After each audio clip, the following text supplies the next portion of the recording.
Welcome to Todd Talk. Today I want to talk about David Lynch. Todd Talk is brought to you by Garmin Bosia. I want my Garmin Bosia back. Last month, David Lynch died a few days before what would have been his 79th birthday. The guy had a pretty long life. He was a lifelong smoker, and a few months ago, he revealed that he had been diagnosed with emphysema and was housebound. He wasn't going anywhere, so he wasn't in great health. So while it wasn't super surprising, it was really a bummer when I heard that he had died. I've pretty much always been a David Lynch fan. I first sort of stumbled across him when I was in high school, and then in my 20s and 30s, uncovered more of his work and learned more about him. And he was just, to me, the quintessential artist. He lived and breathed art. It was his entire life. And I think most people know him because of his feature films. You know, he made a lot of movies from the early 80s all the way through the 2000s, but he did a tremendous amount of other work. He made many short films. He did a couple of TV shows. The most famous is probably Twin Peaks. He did a few concert videos. He did dozens and dozens of commercials. He released a couple of albums. He did a whole bunch of music videos, and he did a lot of visual art, paintings, sculpture, stuff like that.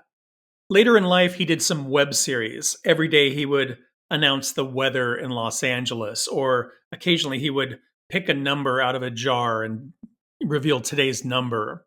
The guy was real odd, real quirky, but very authentic.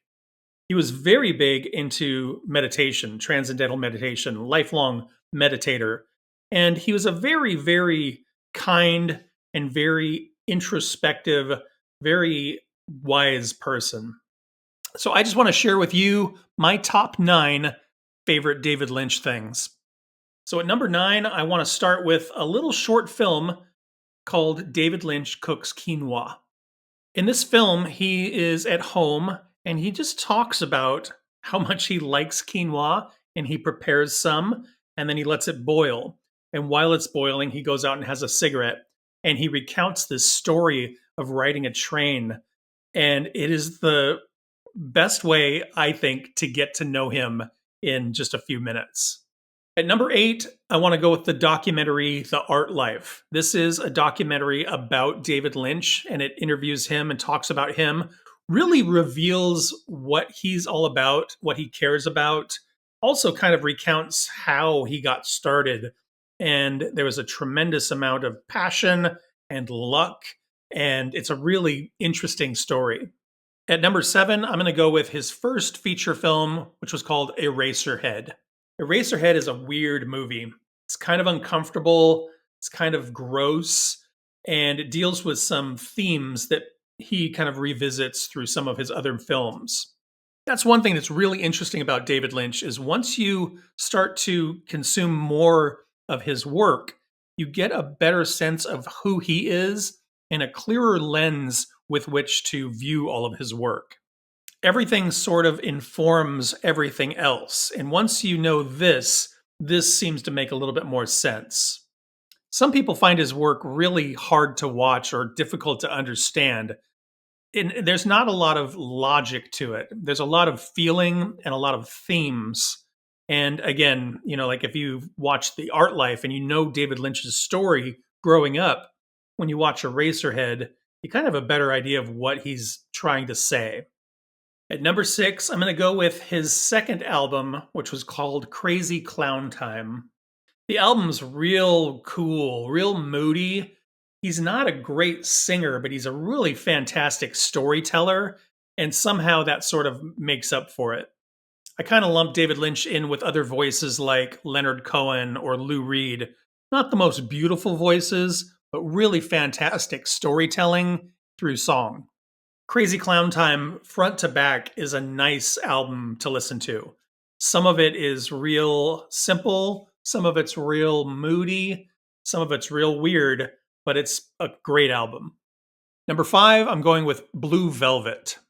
So after Eraserhead, David Lynch made Elephant Man, which got some Oscar nominations and a lot of accolades.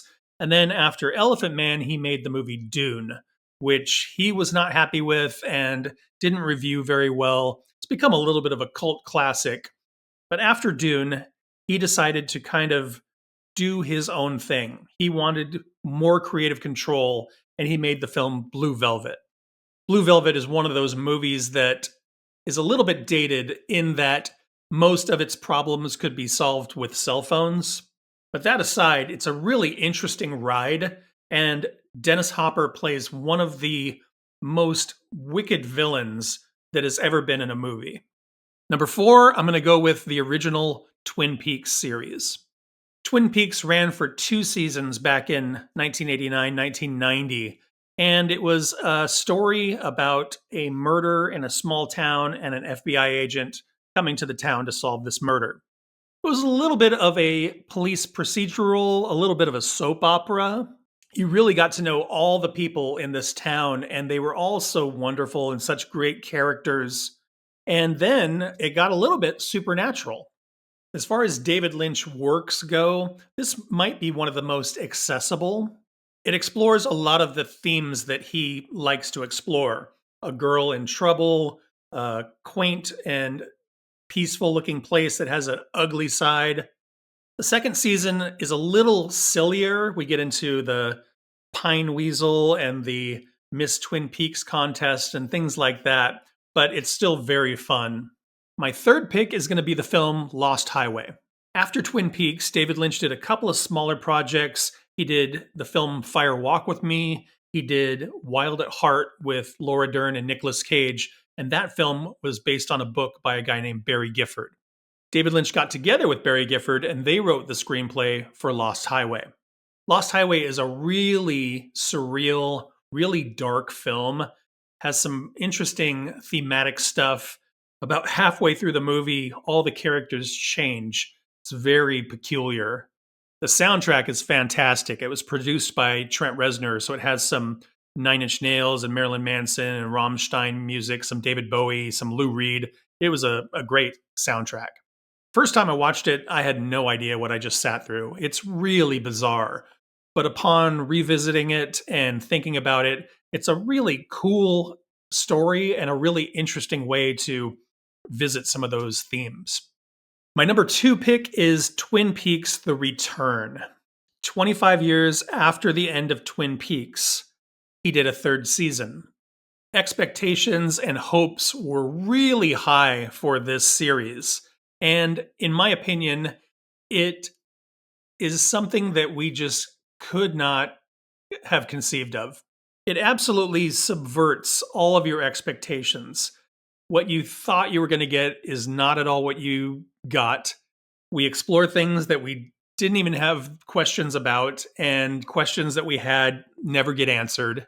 It takes us on this trip that is so interesting and so cool.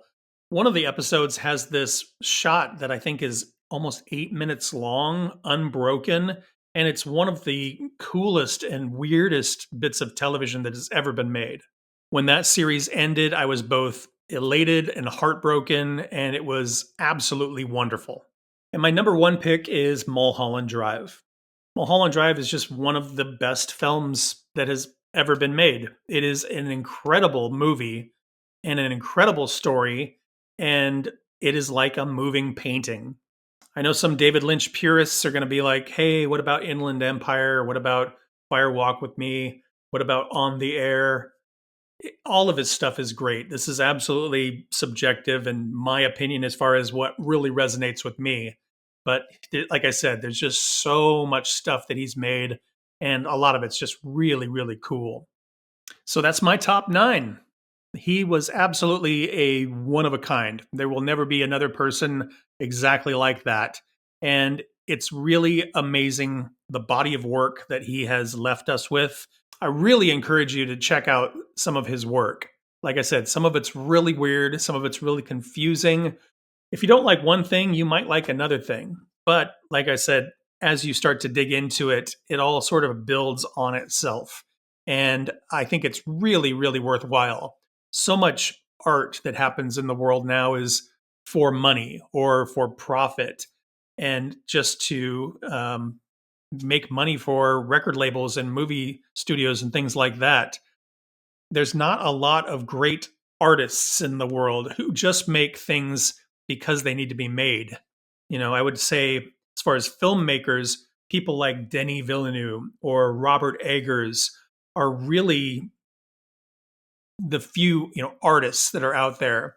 People like Wes Anderson who write and film and create the entire vision rather than a script going through a bunch of people's hands and then it being directed by one person and written by somebody else and edited by another person and then the studio has to sign off on it. Those things are just really commercial and really an amalgamation of a bunch of things that people think will make money rather than the vision of an artist. These original works that people come up with, I think, are really important and easy to skip and forget. So let me know what you think. Leave me a comment, and I'll see you in the next one.